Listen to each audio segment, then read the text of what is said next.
Comme son nom l'indique, la méthode des coûts complets consiste à venir définir le coût total d'un bien ou d'un service qui s'appuie sur la méthode des centres d'analyse. Le coût total va alors correspondre au coût complet. On peut se demander pourquoi faut-il déterminer le coût. On pourrait effectivement tout simplement définir un prix de vente. Mais le risque est que le prix de vente déterminé ne puisse pas couvrir les coûts ou bien soit insuffisant pour réaliser une marge et donc ce qui va conduire à réaliser une activité dite non rentable. Ainsi, définir les coûts est une étape qui est réellement indispensable.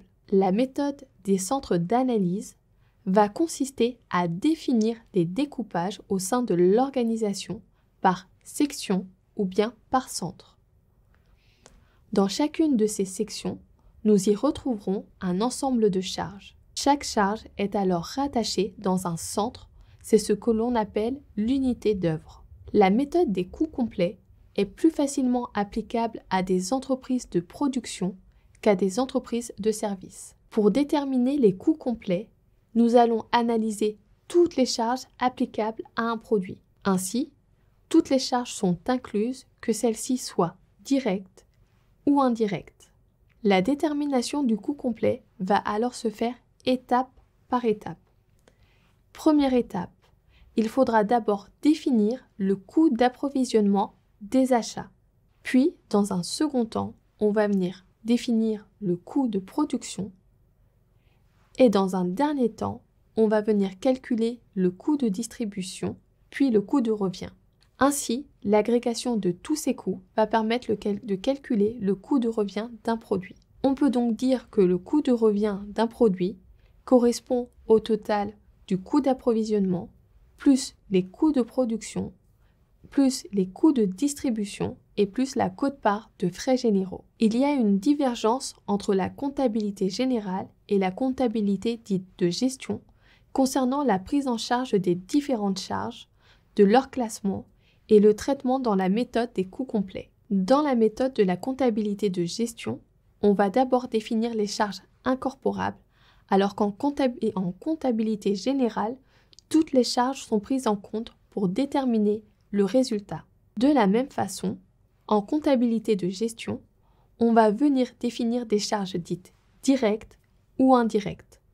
En comptabilité générale, la classification des charges se fera en fonction du plan comptable. Prenons un exemple.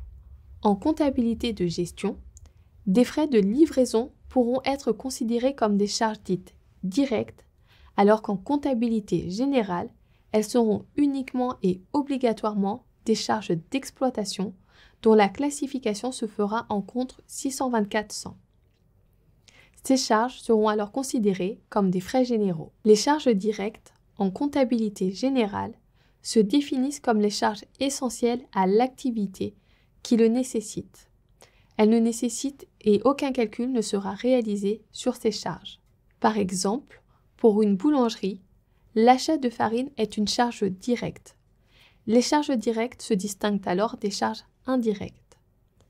Les charges indirectes devront suivre un traitement spécifique avant de l'intégrer dans le calcul des coûts.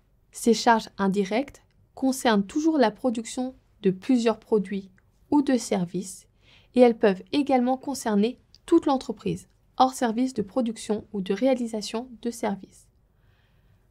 De ce fait, il faudra obligatoirement effectuer un retraitement avant de les intégrer dans les centres d'analyse.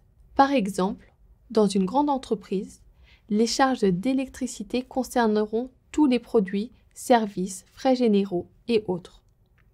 Soit, on peut donc dire qu'ils concernent toute l'entreprise dans sa globalité. Les charges d'électricité seront alors considérées comme une charge indirecte.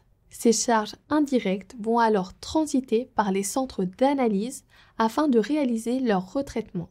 Une fois retraités, nous pourrons les intégrer dans nos calculs de coûts. Dans notre cas précédent, nous inclurons les frais d'électricité dans le centre d'analyse afin de répartir la quote-part qui appartient au produit. Pour définir les centres d'analyse, il faut obligatoirement réaliser une division de l'entreprise par activité ou par centre, déterminer une unité de mesure. À quoi servent les unités de mesure?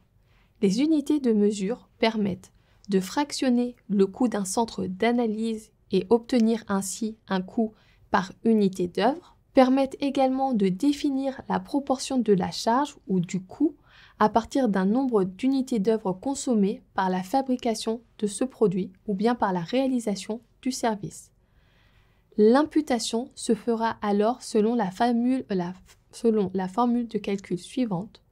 Le taux de frais est égal au total des charges du centre divisé par l'assiette de répartition fois 100.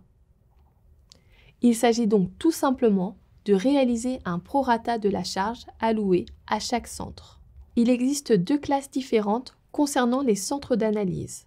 Nous avons les centres dits opérationnels. L'activité est très simplement mesurable par des unités d'œuvre physiques.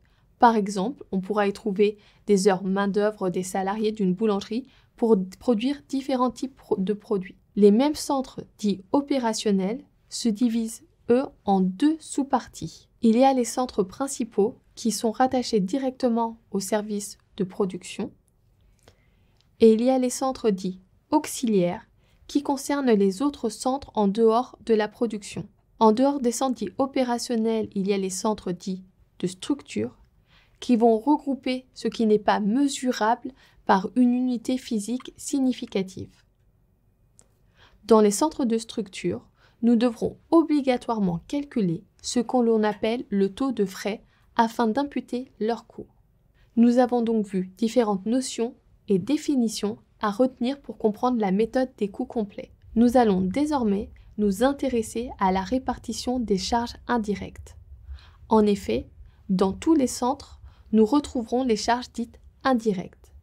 Celles-ci seront alors imputées à chaque centre en fonction de plusieurs critères, tels que la consommation réelle ou encore des clés de répartition. Dans la plupart des cas, les contrôleurs de gestion appliquent des clés de répartition. En effet, il est beaucoup plus simple de répartir la consommation électrique par le biais d'un pourcentage ou en fonction de chaque activité, plutôt que de mettre en place un compteur électrique pour chaque activité. En réalité, cela est même infaisable.